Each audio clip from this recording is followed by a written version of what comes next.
Hi everyone. Hello, hello, hello.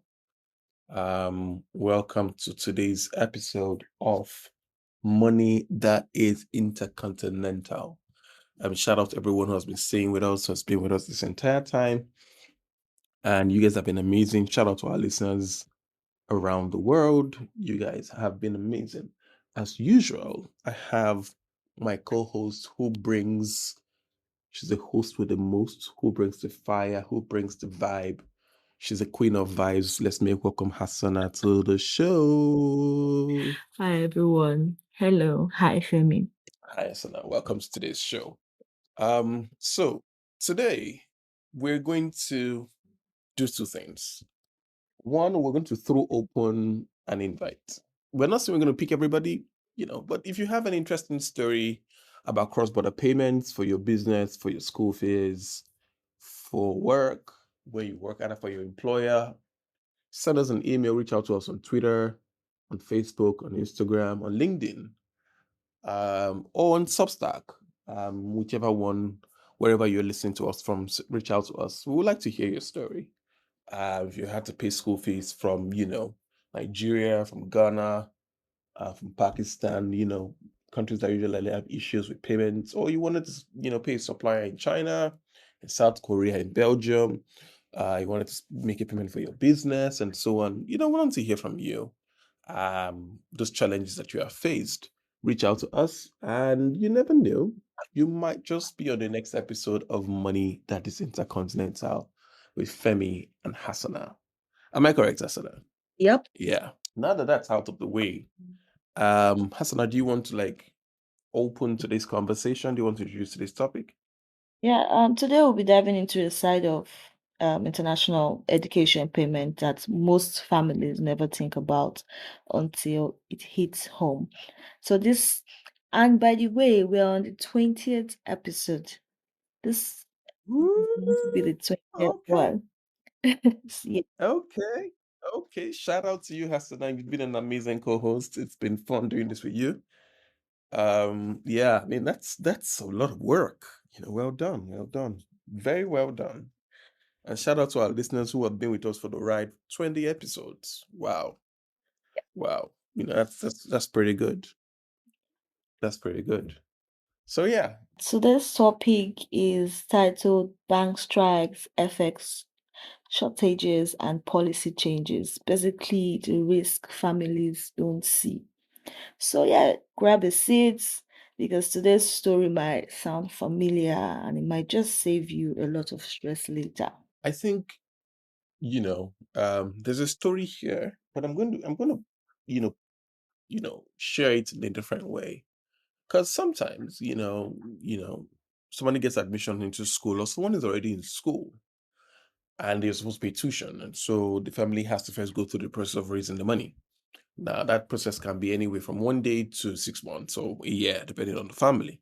And now you finally raise the money, but the bank's on strike. Or there is a new policy from the government saying that per payment cannot exceed beyond a particular amount. I remember I used to live in a particular country where school fees was about $3,500.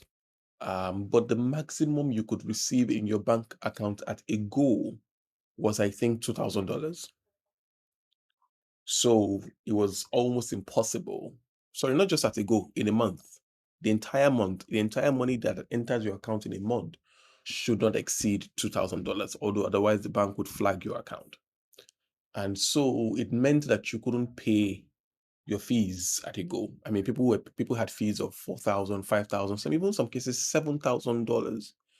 But it meant that if your school fees was about, say, $6,000, you would need 3-4 months to finish paying your fees. Bear in mind, within the money that you are being sent is also money for allowance and all of those things. So a lot of students got stuck trying to make those payments.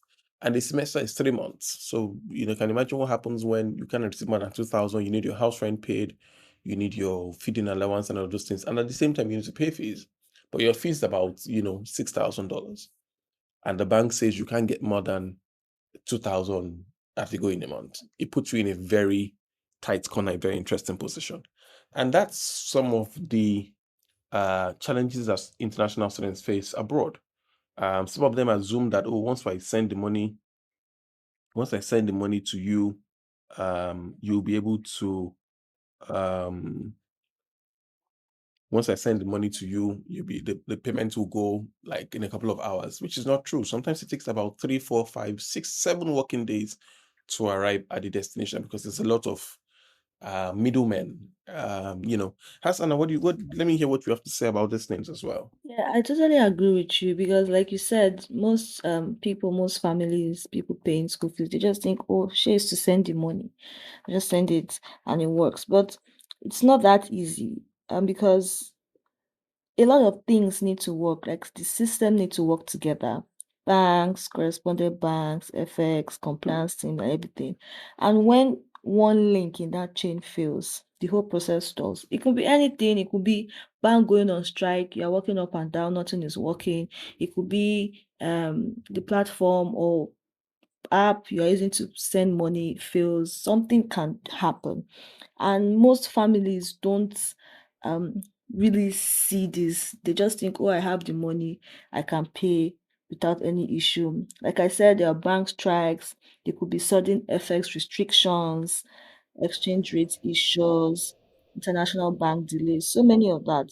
And then the family becomes stuck in the middle, anxious, uncertain, and maybe facing late fees or enrollment penalties. And I want to say this, that shout out to every international student listening to this or who is going to listen to this. I mean, you already go through a lot. And none of this is your fault, even though it sounds like it is, even though you have to bear the consequences. There are stories of people who lost their admissions in the UK and some other European universities because the parents didn't arrive on time and the money had left Nigeria. But between Nigeria and all the banks in between, the money never arrived, or it arrived really late. And by then, their students' visa had been revoked, they had been kicked out of school, and it was just a very anxious and difficult situation to go through.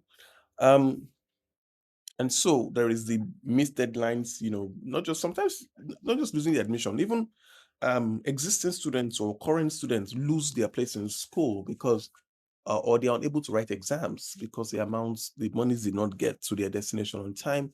Sometimes the family has to raise alternative money through unofficial channels to get the money to its destination. If sometimes they never get refunds as well. Sometimes they get penalties from the school. I know it's school that some of these universities, once your school fees is late, in your and I don't understand how they think that makes any sense, because this person is supposed to be a student, but for every time you have late payments, that money has interest. So, for example, your school fees is £10,000 and the money didn't arrive on time. By the following month, when you cross the deadline, there's now an interest on the 10,000. So let's assume it's now 10,200 for the sake of argument. 10,200. The following month, the interest will now be applied, the penalty will be applied on 10,200 and not on 10,000. So now we're at 10,005. By the time you are a month late or 2 months late, you're already at 11,000 or 11,000 plus. Just that's an extra £1,000 just on interests alone. So it's a real burden. It's a real issue, and I mean, many students, their mental health, anxiety goes through the roof. Because they are really worried about these things. But I think we have some. Um, I think we have some safeguards, some tips here. Asana, you want to take that? Yeah. So we can't control strikes, we can't control policy changes, but we can plan smartly around them. So that's why we want to share tips on what families can actually do to avoid these disruptions. First one I'll say is to plan ahead. Don't wait until the deadline week to initiate a payment. Start early to give room for unexpected delays. And you should also try to diversify payment channels. Never depend on just one method. Have a backup or have the main solution, which is one remit. And next Yeah. by one remit is designed for international school fees payments. Even when banks are down, you know that this is going to get the job done. Also, monitor FX trends, exchange rates fluctuate daily, track them and make your conversion decisions early to avoid any surprises later. And also confirm receipts early once you have paid. Always follow up with the school to confirm. But with one remit, you can track your payment. You know where it is at a certain time. So when it gets to the destination, you are sure it has gotten to the destination. The peace of mind with one remit is priceless. And I'm not just saying that. I've seen a situation where there was this issue, and the school kept saying they haven't seen it, they haven't seen it. Now, whether the school was lying or not, we don't know. But what we know is that they kept saying they haven't seen it, they haven't seen the money, and all of those things. And what kept the students in school during those periods when they haven't found the money was that they had the receipt of the payment, the bank, and the copy of the bank teller that was used. So they kept presenting that, and they made copies, and that was why they were. That was why they were able to stay in school. So the school was like, okay, you have this. We'll keep checking on our end until we are able to resolve this. So if they didn't have the receipt, they didn't have like the bank teller and all of proof of payment, they wouldn't even not have been able to stay in school. So those things are very, very useful. Remember, if you also stay in a country like Nigeria and a few other countries, policy changes happen overnight, right? I remember there was a time in Nigeria where all the international cards were blocked, and all the students who were paying school fees using their international cards or their Naira Mastercards suddenly overnight could no longer pay it. So it created a lot of issues.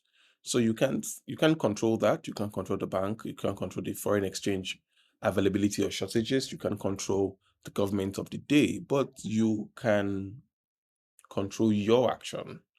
And in this case, you can choose to work with one remit. All right. One remit is uh www.oneremit.co. That's www.oneremit.co. I take that again, oneremit.co. And for the last time, oneremit.co.